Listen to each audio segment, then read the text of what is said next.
Es decir, aquí ha habido una situación en virtud de la cual en determinado momento se ha llegado a la conclusión de que el sindicato es una organización molesta, una organización molesta a la que hay que eliminar. Y el que no quiera, el que entienda bien el tema sindical, sabe perfectamente que lo que tiene que hacer es subordinarse a los intereses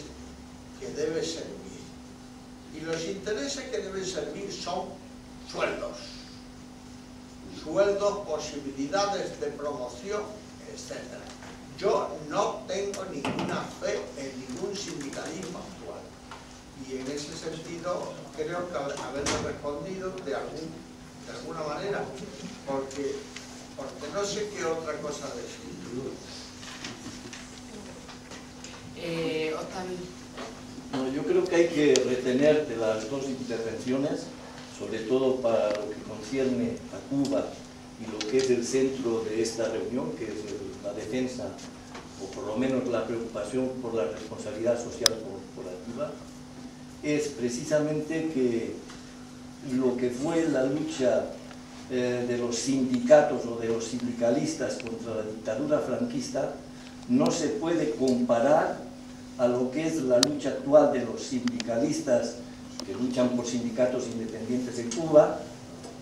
con lo que fue aquello, con lo que es ahora. Primero porque en aquellos tiempos, yo participé como tú en la reorganización de la CNT aquí en España, mal que bien contábamos con el respaldo del sindicalismo internacional. Por un lado los comunistas tenían el suyo, por supuesto, y por el otro lado, digamos que los sindicatos libres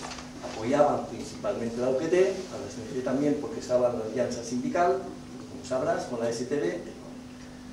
Es decir, que había un respaldo, y cuando había detenciones de España y persecución, por lo menos los sindicalistas se sentían apoyados, defendidos. Actualmente, el sindicalismo, sobre todo en Europa,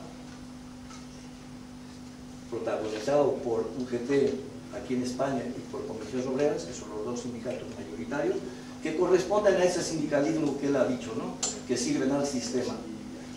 Esos dos sindicatos, ese sindicalismo, ni se preocupa por la solidaridad con los sindicalistas que en Cuba tratan de defender lo que en su tiempo ellos reclamaban para aquí el sindicalismo en España. Entonces, digo, esto es una cosa que hay que tener en consideración,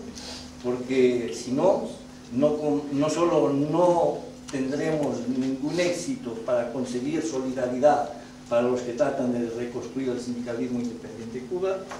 sino que además pues sufriremos decepción, ¿no? La otra cosa, y que creo que es importante, es que efectivamente si se trata de reconstituir en Cuba un sindicalismo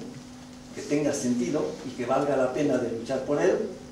tiene que ser ese sindicalismo por el que se luchaba cuando había la dictadura aquí, pero que no es el que después la transición ha permitido que se instituyera. ¿Por qué ha sido así? Yo creo que es importante sacar la lección de por qué ese sindicalismo se ha convertido en ese sindicalismo correa de transmisión del poder y por supuesto de la patronal. Si yo he dicho algo más y le agradezco a usted sus observaciones y le interrumpo y perdone usted para indicarle que además he dicho que son cómplices de la patronal. Sí. Pero el por qué son cómplices también hay que comprenderlo un poco, porque en ese tipo de sindicalismo, que si es mayoritario significa que por lo menos tiene el respaldo o la aceptación de una mayoría de los trabajadores en España, porque si no estarían las otras organizaciones que existen, que son minoritarias, hay que tomarlo en consideración, y yo creo que tiene que ver con lo que esta mañana Jáuregui ha explicado, por supuesto desde el punto de vista del Partido Socialista y de la UGT, en el sentido de que en el mundo actual la relación del trabajo con el capital ya no es lo que era en aquel tiempo. Que hay una contradicción o hay un conflicto entre capital y trabajo que ha cambiado de naturaleza. El hecho que haya significado aquí que una gran parte de los trabajadores españoles, por lo menos el 20 y tantos % de los ciudadanos españoles son accionistas de las empresas, eso significa una complicidad con los intereses de las empresas. Y claro, lo que Jáuregui quizá no ha matizado bien es que el objetivo fundamental de la empresa es ganar dinero. No es llenar una función social, ni siquiera productiva. Se dedica a cosas productivas porque eso le permite ganar dinero. Y como no hay límite al ganar dinero, y los accionistas también son accionistas porque tienen ganas de ganar dinero, es muy difícil pensar que será a través de la movilización de ese tipo de personal o de ciudadanos que se podrá conseguir que en efecto la responsabilidad social corporativa se les pueda exigir a las empresas. En cambio, yo creo que lo que sí es todavía posible, porque es lo que les sirve a ellos de coartada para defender el sindicalismo, que es más o menos cómplice del sistema, es ponerles en evidencia con lo que ellos todavía siguen defendiendo aquí, que son los derechos laborales, porque lo tienen que defender por lo menos aunque sea de palabra, para poder exigir que ellos lo exijan también en Cuba. Creo que hay ahí una palanca, hay una motivación para que nuestros esfuerzos tengan un cierto éxito. Yo les puedo asegurar que hasta ahora, cuando se ha tratado de movilizar para la solidaridad de los sindicalistas independientes en Cuba, no solamente aquí, sino inclusive en Francia y en otros países europeos, ha sido muy difícil conseguirlo de las centrales sindicales, salvo aquellas que por su historia están enfrentadas con el sistema totalitario, pero con las demás no. Y aquí, como hay una complicidad objetiva entre la UGT y las comisiones obreras,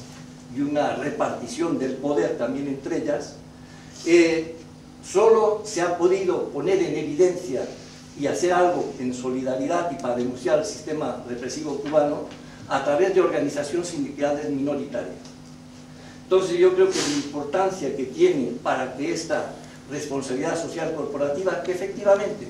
quizá por la pérdida de crédito del sindicalismo en el mundo entero, es quizá una de las palancas que se puede utilizar para que las empresas se vean obligadas a respetar los derechos laborales, tiene que ver con la movilización y la sensibilización de todo este sector de trabajadores que, aunque estén inscritos en estas centrales sindicales que son colaboradoras del sistema, sin embargo, se sienten afectados por también los ataques a sus derechos laborales aquí. Y cuando se les dice que su lucha es la misma que la de los trabajadores cubanos, quizás se pueda conseguir un respaldo masivo que obligue a estas centrales y a los estados a tomar posiciones para exigir a las empresas medidas que si no, no las aplicarán. Bueno, muchas gracias. Disculpe un segundito, estamos bien pegados con el tiempo, debemos pasar al segundo panel.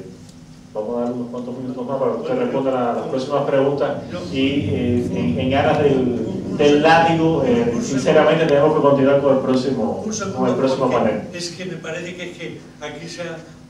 certificado, se ha hecho el certificado de función de los sindicatos. Yo creo que ese sería un desastre universal, que los sindicatos tienen que seguir adelante, tienen que superar estas vicisitudes por las que estamos atravesando, pero que los sindicatos son necesarios mientras haya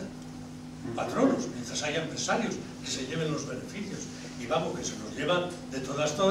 y mucho más si no hay sindicatos. De manera que yo creo que los sindicatos tienen que prevalecer lo mismo que tienen que prevalecer las empresas. Y entonces lo que sí digo es que tienen que ser auténticamente democráticos, tienen que rendir cuentas, tienen que reunir una serie de condiciones que hoy no reúnen, y igual que los partidos, tienen que existir. De manera que quiero decir que no podemos salir de aquí diciendo, bueno, se acabaron los sindicatos. Yo creo que en eso todos los sindicalistas estamos de acuerdo que no estamos haciendo el entierro de los sindicatos, todo lo contrario, lo estamos tratando de promocionar.